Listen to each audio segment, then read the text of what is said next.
Comment utiliser l'ensemble de votre potentiel pour devenir un leader grâce à l'énéagramme? Bonjour, je suis Lionel Calderini, directeur de l'école de coaching francophone. Bienvenue dans cette série de vidéos.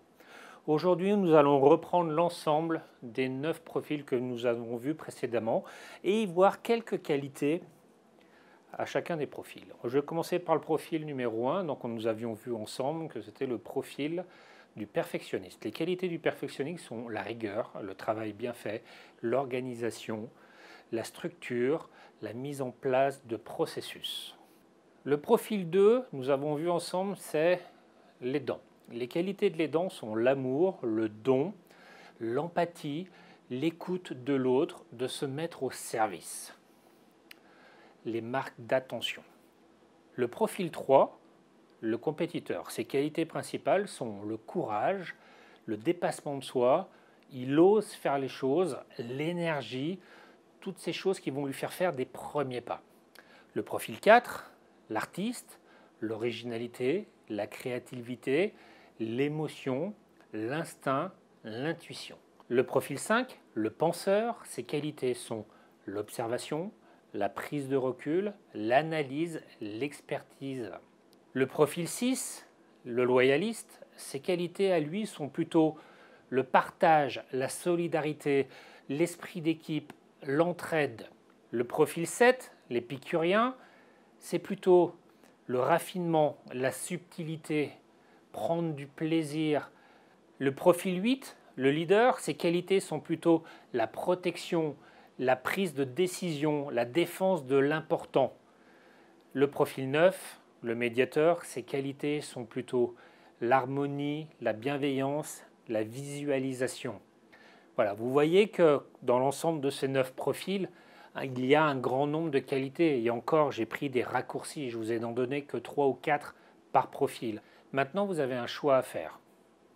Comme le dit l'énéagramme, soit vous pouvez être un numéro, en fonction du test que vous allez pouvoir passer plus tard.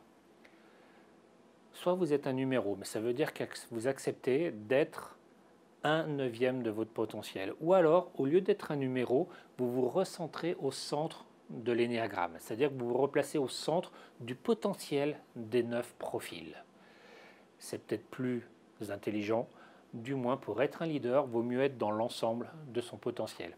Dans tous les métiers, de toute façon, on en a besoin. Moi qui forme des coachs, imaginez bien, un coach, il a besoin de mettre en place de la structure, de mettre en place des règles, de mettre en place des contrats, de respecter des processus. Il a besoin aussi des qualités du 2 pour être à l'écoute des autres, d'être dans l'empathie. Il a besoin des qualités du 3, le coach, pour faire passer à l'action le client, pour avoir le courage de poser des bonnes questions. Il a besoin aussi des qualités du 4, toutes ces qualités d'intuition, de ressenti, toutes ces qualités émotionnelles. En même temps, il a besoin aussi des qualités du 5.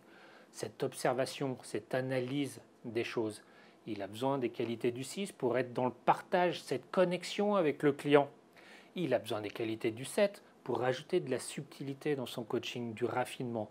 Comme il a besoin des qualités du 8 pour défendre l'important, pour mettre en place de la protection chez son client, pour garder le lead sur le processus. Et il a besoin des qualités du 9 pour pouvoir se projeter un petit peu, être dans l'harmonie et tout ce lien et d'être centré dans sa posture. Vous voyez que faire un métier, c'est le faire dans l'ensemble de son potentiel. Donc je vous invite à travailler sur cette idée. Décidez, vous êtes un numéro ou vous êtes au centre de l'énéagramme et vous allez dès maintenant travailler sur l'ensemble de votre potentiel. Je vous dis à bientôt dans une prochaine vidéo où je vous expliquerai la stratégie pour utiliser l'ensemble de votre potentiel. À très vite.